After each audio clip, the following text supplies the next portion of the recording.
안녕하세요. 2025년의 정말 마지막 주간이네요. 보내주신 한우리 교회 담임 목사님의 수요 저녁 예배 설교문을 저희 앞에 펼쳐놓고 있습니다. 한 해 마지막에 이런 말씀을 함께 나눌 수 있게 돼서 참 의미가 깊은데요. 설교가 시작부터 아주 본질적인 질문을 던지더라고요. 올 한 해 무슨 일이 있었나? 이걸 복기하는 것도 중요하지만 어쩌면 더 중요한 질문은 이거 같아요.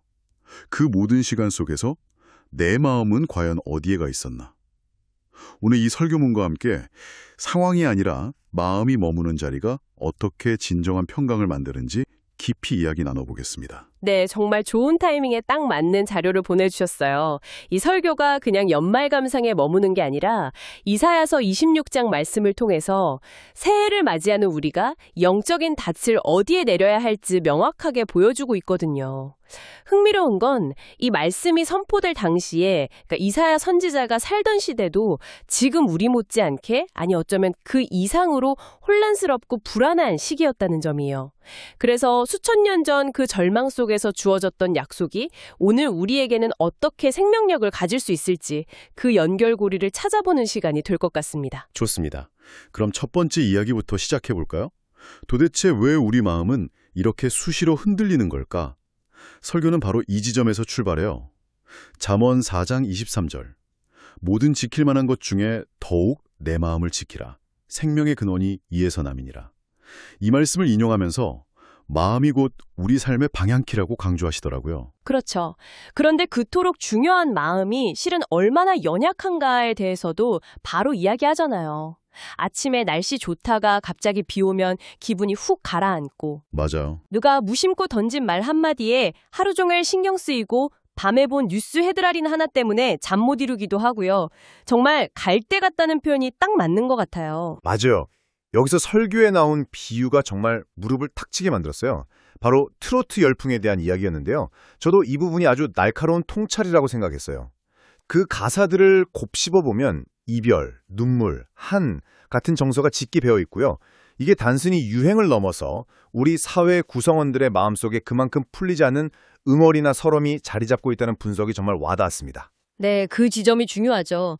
그런 노래를 부르면서 잠시 감정을 토해내고 속이 후련해질 수는 있겠죠.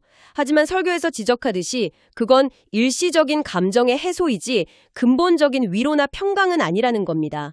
마음이 머무는 자리가 바뀌지 않는 한 우리는 계속해서 위로가 필요한 상태에 머물게 된다는 거예요. 바로 이 마음의 상태가 이사야 선지자 시대의 사람들과 정확히 연결되는 지점입니다. 당시 역사적 배경이 그래서 중요하군요. 그럼요. 당시 남유다는 세계 최강대국이었던 아스르의 침략 위협에 시달리고 있었어요. 북이스라엘은 이미 멸망했고 이제 곧 우리 차례라는 공포가 온 나라를 뒤덮고 있었죠. 언제 쳐들어올지 모르는 상황에서 백성들의 마음이 어땠을까요? 하루하루가 살얼음판 같았을 겁니다. 불안과 두려움, 절망감이 가득했겠죠. 바로 그 한복판에서 하나님이 이사야를 통해 말씀하신 거예요. 주께서 심지가 견고한 자를 평강하고 평강하도록 지키시리니. 심지가 견고한 자. 이 말을 들으면 보통은 의지가 강하고 정신력이 단단한 사람을 떠올리게 되잖아요. 저도 그렇게만 생각했고요. 그런데 설교에서는 그 의미를 완전히 다르게 해석하는 것 같아서 정말 흥미로웠어요. 우리가 가진 통념과는 어떻게 다른 건가요? 네, 그게 핵심입니다. 설교는 여기서 심지가 견고하다는 것이 내적인 강인함이나 긍정적인 마인드 같은 그런 자기 의지의 산물이 아니라고 분명히 선을 긋고 있어요. 원문의 의미에 더 가깝게 풀어보면 마음이 어딘가에 단단히 고정되어 있는 상태를 뜻해요. 즉, 내 마음이 강한 게 아니라 내 마음이 하나님께 붙들려 있는 상태, 하나님에 의해 지탱되는 상태를 의미하는 거죠. 하나님을 떠난 인간의 마음은 본능적으로 다른 무언가를 의지처로 삼으려고 하거든요. 돈, 성공, 사람들의 인정, 건강. 하지만 그런 것들은 모두 변하고 흔들리는 것들이잖아요. 그러니 그런 곳에 마음을 둔 사람은 그것들이 흔들릴 때 함께 무너질 수밖에 없다는 진단입니다. 결국 마음이 머무를 자리를 잘못 찾았다는 거네요. 그렇다면 그 진짜 평강, 우리 마음이 제대로 머물러야 할 자리는 대체 어디서 찾을 수 있을까요? 설교에서는 그 답을 본문 3절에 평강하고 평강하도록 이란 표현에서 찾고 있죠. 맞아요. 이 부분을 히브리 원문으로 보면 샬롬, 샬롬이라고 되어 있어요. 그러니까 샬롬, 샬롬은 완전한 평강, 그 무엇으로도 깨뜨릴 수 없는 절대적인 평강을 의미하는 거죠. 아, 주변 상황이 좋아서 잠시 느끼는 평온함과는 질적으로 다른 겁니다. 설교의 표현을 빌리자면 이것은 하나님과의 온전한 관계에서만 비롯되는 총체적인 평안이에요. 그 완전한 평강의 예시로 다윗의 삶을 드는데 이 부분이 참 역설적이면서도 깊은 울림을 주었어요. 우리가 다윗 하면 위대한 왕, 영웅 이미지를 떠올리지만 사실 그의 인생을 들여다보면 정말 파란만장 그 자체였잖아요. 그렇죠. 웬만한 막장 드라마는 명함도 못 내밀 수준이죠. 정말 그래요. 왕이 되기 전에는 장인인 사울 왕에게 10년 넘게 쫓겨다니며 목숨의 위협을 받았고 왕이 되어서는 믿었던 아들 압살롬에게 배신당해서 맨발로 도망쳐야 했어요. 또 밧세바와의 끔찍한 죄 때문에 갓 태어난 자식이 죽는 고통도 겪었고요. 보통 사람이라면 이런 일을 겪으면서 하나님 도대체 왜 저에게만 이러십니까? 라며 무너졌을 법한데 다윗은 그 모든 풍파 속에서 시편 23편 같은 노래를 지었단 말이죠. 내가 사망의 음침한 골짜기로 다닐지라도 해를 두려워할 것은 주께서 나와 함께 하심이라. 이게 어떻게 가능한 걸까요? 바로 그 지점에서 듣는 분들 중에는 그래도 저런 끔찍한 일을 겪는데 어떻게 평온할 수 있지? 그게 현실적으로 가능한가? 라고 반문하실 수도 있을 것 같아요. 그건 다윗이 무슨 초인적인 정신력을 가져서가 아니라고 설교는 분명히 말해요. 그의 삶도 고통스러웠고 슬펐고 두려웠을 거예요. 하지만 그 모든 감정의 소용돌이 속에서도 그의 마음의 중심, 그 단만큼은 늘 하나님께 고정되어 있었다는 거죠. 상황은 최악의 골짜기였지만 마음의 자리는 하나님 곁이었던 거예요. 평강은 결국 상황의 문제가 아니라 마음의 주소지가 어디냐의 문제라는 걸 다윗의 삶이 증명해주는 셈입니다. 아, 마음의 주소지라는 표현이 확 와닿네요. 그런데 여기서 설교가 아주 중요한 신학적인 포인트를 짚어주더라고요. 우리가 흔히 오해하기 쉬운 부분인데 이 평강은 우리가 하나님을 굳게 믿었기 때문에 그 대가로 받아내는 보상이 아니라는 점이었어요. 마치 우리의 신뢰라는 행위가 평강을 얻어내는 조건처럼 보일 수 있어요. 내가 이만큼 믿었으니 하나님이 평강을 주셔야 한다는 식으로요. 네네. 하지만 그게 아니라는 거죠. 이것은 하나님께서 하나님을 신뢰하는 자들을 평강으로 지키시기로 스스로 약속하셨다는 하나님의 일하시는 방식을 설명하는 구절이에요. 평강의 주체와 근원은 언제나 하나님이시고 우리는 그 선물을 받는 대상인 거죠. 그러니까 내가 하나님을 붙들어서 평강을 쟁취하는 게 아니라 하나님께서 나를 붙들고 계시기 때문에 그 결과로 내가 하나님을 신뢰할 수 있게 되고 그 신뢰하는 자에게 평강을 선물로 주신다는 거군요. 와, 이 순서를 바로 아는 게 정말 큰 차이를 만드는 것 같아요. 그럼요. 신앙생활의 모든 것이 사실 이 순서에 달려있다고 해도 과언이 아니에요. 내 노력과 의지가 중심이 되면 신앙은 곧 짐이 되고 율법이 되지만 하나님의 주권과 은혜가 먼저임을 인정할 때 비로소 참된 자유와 평강을 누릴 수 있게 되죠. 그리고 4절에 영원한 반석이라는 비유가 바로 이 하나님의 신실하심을 그림처럼 보여줍니다. 설교에서도 인상적인 비유를 드셨는데 이스라엘 지역의 흔한 석회암은 비바람에 쉽게 풍화되어 모양이 변하지만 단단한 화광암은 천년의 세월이 흘러도 그 모습을 거의 그대로 유지한다고 하잖아요. 네. 세상의 모든 것은 석회암처럼 변하고 닳아 없어지지만 우리 하나님은 화강암 반석처럼 영원히 변치 않으시기 때문에 우리가 그분을 영원한 신뢰의 근거로 삼을 수 있다는 강력한 선포인 거죠.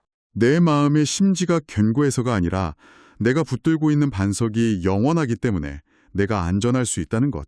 정말 큰 위로가 되네요. 자, 그럼 이제 가장 현실적인 질문으로 넘어가야 할 것 같아요. 그래서 우리는 이제 무엇을 해야 하는가입니다. 이 영원한 반석이 있다는 걸 머리로는 알겠는데 여전히 우리 마음은 세상의 소리에 더 빨리 반응하잖아요. 설교에서는 이걸 영적 전쟁이라고 표현하더라고요. 어떤 의미일까요? 네, 전쟁이라는 단어가 부담스럽게 들릴 수 있지만 그만큼 치열하다는 의미겠죠.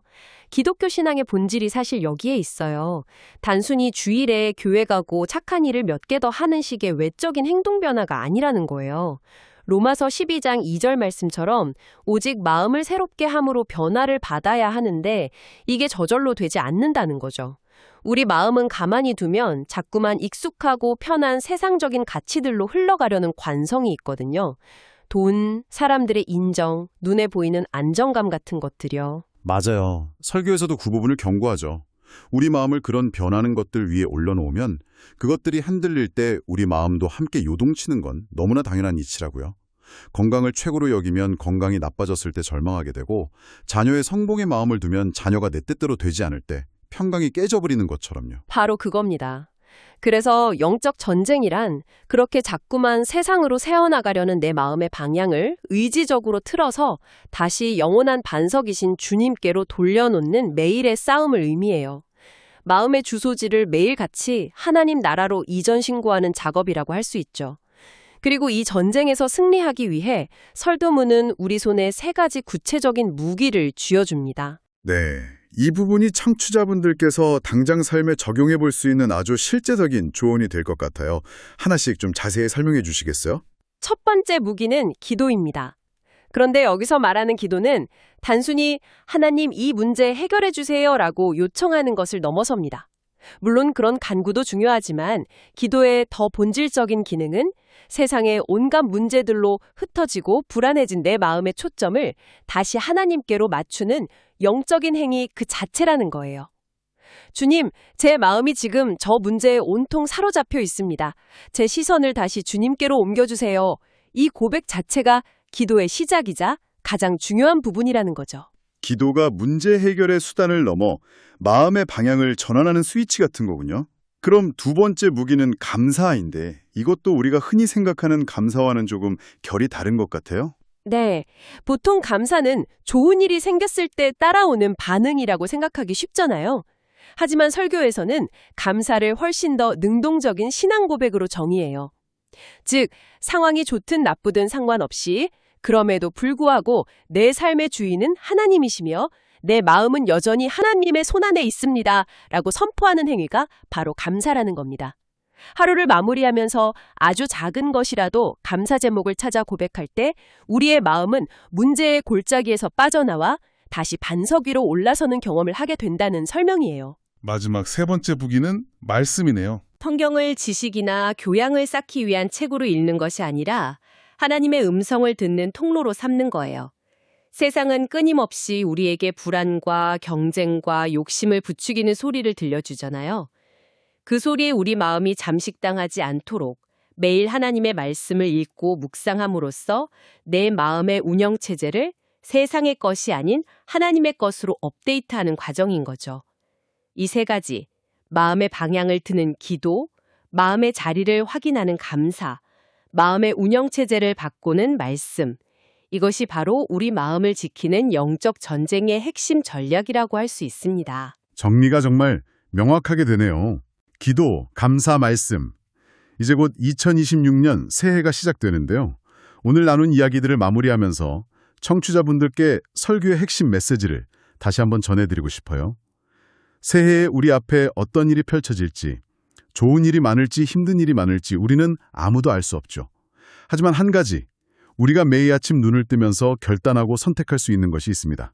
바로 오늘 내 마음을 어디에 둘 것인가 하는 질문에 대한 답입니다. 네, 그것은 감정에 따라 수동적으로 끌려가는 문제가 아니라 내가 어디에 서 있을지 결정하는 영적 자리 선택의 문제라고 설교는 힘주어 말하고 있어요. 맞아요. 오늘 말씀처럼 우리의 마음이 영원한 반석이신 하나님께 머물기로 선택하기만 한다면 하나님께서 그 마음을 샬롬, 완전한 평강으로 지켜주시겠다고 약속하셨습니다. 평강은 내가 애써서 만들어내는 것이 아니라 내 마음의 주소지를 제대로 찾을 때 주어지는 선물이라는 사실을 꼭 기억하면 좋겠습니다.